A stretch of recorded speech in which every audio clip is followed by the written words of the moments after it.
I deployed to Iraq for a year with Bravo Company, 29th Support Battalion, 29th Brigade Combat Team, Hawaii National Guard, in support of Operation Iraqi Freedom. Our segment in the war's timeline was called OIF-3, meaning that this was around the third year of the war's existence.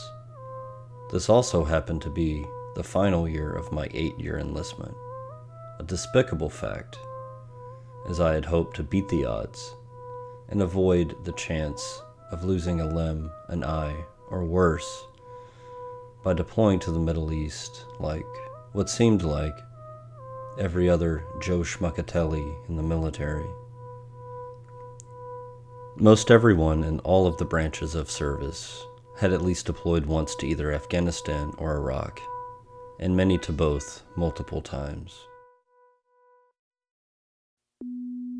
It was February 2005, and we convoyed for 2 days north, starting in Kuwait. We began our trek in the desert, made our way through Baghdad, and on to our final destination, Camp Anaconda. The terrain, temperature, and safety level varied across the route.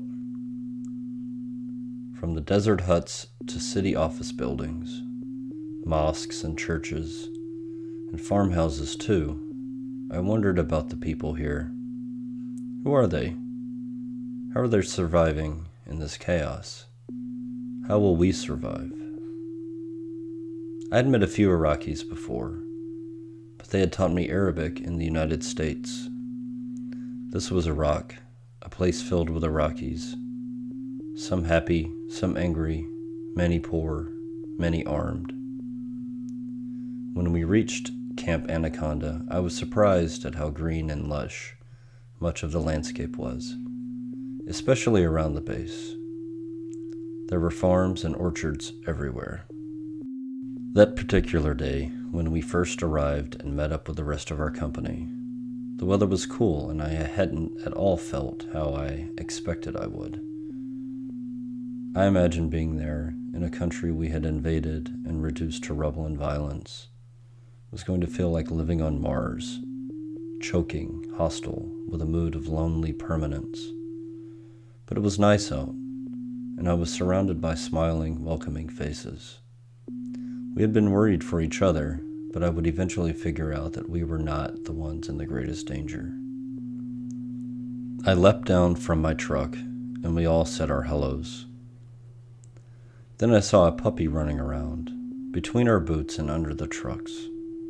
I tried to pet it, but it only wanted to play. So we played tug-of-war with my boonie hat, and he ripped it. Just a little, enough to remind me of that first day every time I wore it. During my year there, I was assigned to the East Entry Control Point, where we performed perimeter guard, security patrols between the base and Bakr Village, and search, clearance, and entry of local day laborers and interpreters who worked on the base. I worked with Iraqi civilians and soldiers every day, and since I knew the language and was generous with candy, American smokes, and sodas, I made quite a few friends.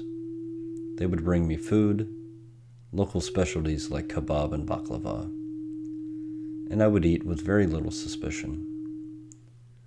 We discussed our families, mine back in Texas and Hawaii, and theirs just down the road or in some faraway town without an American military presence. The on-base jobs were lucrative for locals, but jobs on the Iraqi economy were difficult to get and often more dangerous. These people would risk their lives for an opportunity to make a living wage. Cooperating with Americans could cost you your head. There was Abdul Zahra, our interpreter. Mustafa was another interpreter, a conflicted, mysterious young man who may have gotten too close to the insurgents. Ali, Ayad, and Ahmad were 3 brothers who lived just outside the base. They worked as interpreters as well, but like many other Iraqis with access to Americans, they would go to Baghdad to fulfill our orders for bootleg DVDs, Arab garb, and other non-essentials. One morning, Ayad shared a cab with a couple of other men heading to the market in Baghdad.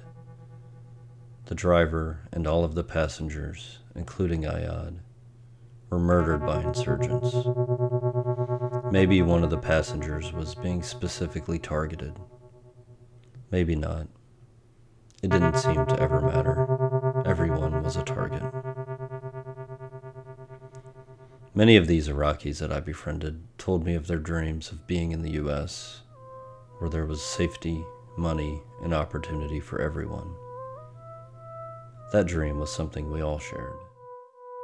Of the hundreds of Iraqis I shook hands with, hugged, laughed, and cried with, not one of them, to my knowledge, ever betrayed the trust we extended them. Some died by the insurgents, by poverty, by us. Some remain in Iraq. Some are here now in the US, immigrants and refugees. These fathers, brothers, sons, people just like anyone else, living out their dreams and trying to forget about the nightmare we left behind.